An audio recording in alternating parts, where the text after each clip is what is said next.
اور لوگوں کے لیے ہدایت کا سرچشمہ سوکھنے والا نہیں، نئی کتاب آنے والی ہے۔ کوئی بات نہیں ہے، کتاب میں تحریف پا گئی ہے تو دوسری کتاب آئے، اس میں تحریف کر لی تیسری کتاب آئی، اس میں تحریف کر لی تو چوتھی کتاب آئی۔ قرآن کے بعد چونکہ کوئی کتاب نہیں ہے، فَبِأَيِّ حَدِيثٍ بَعْدَهُ يُؤْمِنُونَ، اس کے بعد تم کس پہ ایمان لاؤ گے؟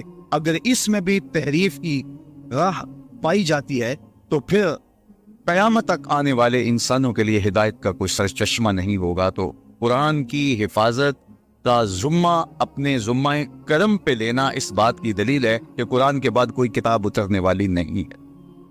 ایک پیغمبر کو شہید کر دیا جاتا ہے، کوئی بات نہیں، اس کی جگہ نیا پیغمبر آنے والا ہے، اتمام دین کرے گا، اتمام توحید کرے گا، اللہ کے پیغام کا ابلاغ کرے گا، رشد و ہدایت کا چشمہ سوکھے گا نہیں، اس کے ذریعے سے نور بٹتا رہے گا، اجالے پھیلتے رہیں گے۔ دوسرے نبی کو شہید کر دیا جاتا ہے، تیسرے نبی کو، لیکن حضور علیہ السلام کی حفاظت اللہ نے اپنے ذمہ کرم پہ لی کہ محبوب آپ نے اتمام دین کرنا ہے، اگر آپ کو نقصان پہنچ جاتا ہے تو پھر اتمام دین کون کرے گا؟ حضور علیہ السلام کی حفاظت کا اللہ کے ذمہ کرم پہ ہونا اس بات کی دلیل ہے کہ حضور کے بعد کوئی پیغمبر آنے والا نہیں۔ پس خدا بر ما شریعت ختم کر، بر رسول ما رسالت ختم کر۔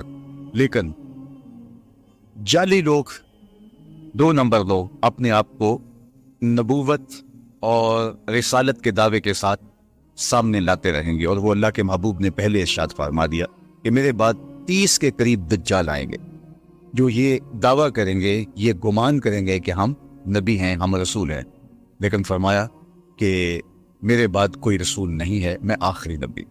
تو مختلف ادوار کے اندر لوگ آتے رہے اور جنہوں نے ادعائے نبوت کیا۔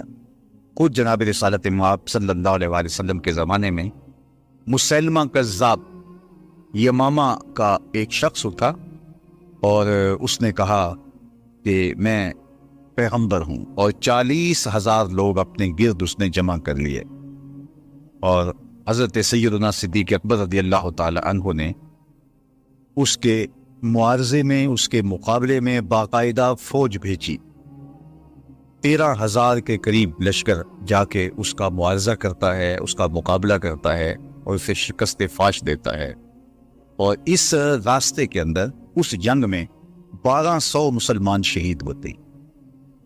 اگر آپ کی توجہ میری جانب مبذول ہو اور غور اور تدبر کے ساتھ سننے کا مزاج اگر آپ رکھتے ہیں تو بہت غور و فکر کے ساتھ سننے کی باتیں ہیں۔ یہ 27 جنگیں حضور نے لڑی ہیں اپنی زندگی میں، حیات طیبہ 10 سالہ زندگی جو مدنی ہے اس میں 27 جنگیں ہوئیں۔ ان 27 جنگوں کے اندر جو ٹوٹل نقصان ہوا ہے جانوں کا، جو شہادتیں ہوئی ہیں مسلمانوں کی، ان کی تعداد 1000 سے بھی کم ہے۔ 27 جنگوں کے اندر جو مسلمان شہید ہوئے ہیں وہ 800 سے کچھ اوپر نیچے، 1000 تک بھی ان کی تعداد نہیں پہنچتی۔ اس میں بدر بھی ہے، اس میں احد بھی ہے، جنگ حنین بھی ہے، غزوہ تبوک بھی ہے، جنگ یرموک بھی ہے، کتنے بڑے بڑے مارکے ہیں، غزوہ احد بھی ہے۔ لیکن ٹوٹل جو مسلمانوں کو شہادتیں نصیب ہوئی ان 27 جنگوں میں، ان کی تعداد ہے 1200 اور 800 کے آگے پیچھے۔ اور صرف مسیلمہ کذاب ختم نبوت کے باغی کے خلاف جو ایک جنگ لڑی گئی دور صدیقی میں، اس میں صرف 1200 لوگوں نے جانیں ماری۔ 27 جنگوں میں اتنی شہادتیں نہیں ہوئی جتنی اس ایک جنگ میں شہادتیں ہوئی ہیں۔ یہ بات سمجھنے کے لیے کافی ہے کہ ختم نبوت کا مسئلہ کتنا حساس مسئلہ ہے، اور اس حوالے سے صدر اول کے مسلمان صحابہ انہوں نے کوئی کمپرومائز نہیں کیا اور پوری قوت کے ساتھ ڈٹ کر کے ظالموں کا مقابلہ کیا۔ ایک تو اس بات کو ہم اچھی طرح سمجھ لیں۔ دوسری بات وہ یہ کہ 30 کے قریب حضور نے فرمایا دجال آئیں گے، اور جو ادعا کریں گے، دعویٰ کریں گے کہ میں نبی رسول ہوں، اور وہ جھوٹے ہوں گے، اور مختلف ادوار میں لوگ آتے رہے۔ مسلمہ کذاب، اسود انسی اور سجا، یہ تو اسی زبانے میں آ گئے۔ باقی اس کے بعد آج تک مختلف زمانوں میں مختلف لوگ آتے رہے۔ لیکن جب وہ لوگ جنہوں نے نبوت کا دعویٰ کیا اپنے منطقی انجام کو پہنچے، تو ان کی جو جماعت ان کے ساتھ شامل ہوئی، جو لوگ شامل ہوئے، ان کی جھوٹی امت بنی جو، تو وہ بھی ان کے ساتھ اپنے منطقی انجام کو پہنچ گئے۔ آج آپ دنیا بھر میں ڈھونڈیں گے تو اسود انسی کا ماننے والا کوئی موجود نہیں ہوگا. آپ دنیا بھر میں تلاش کریں گے، سجا نامی اس خاتون کا کوئی ماننے والا نہیں ہوگا. آپ کو مسلمہ کذاب کا ماننے والا نہیں ملے گا. متنبی کوئی بھی ہو اس کا ماننے والا آپ کو نہیں ملے گا. لیکن کیا وجہ ہے کہ جب وہ ہمارے پنجابی میں کہتے ہیں کہ جدھر گئیاں بیڑیاں ادھر گئے ملا، جب وہ جھوٹے مدعیان نبوت اپنے منطقی انجام کو پہنچ گئے تو ان کے ماننے والے بھی ساتھی ان کے ختم ہو گئے. چند سالوں کے اندر ان کا وجود مٹ گیا. لیکن کیا وجہ ہے کہ دو لوگ ایسے ہیں کہ جن کو مرے ہوئے 100 سال سے زیادہ عرصہ بیت گیا ہے اور ان کے ماننے والے آج بھی دنیا کے اوپر موجود ہیں.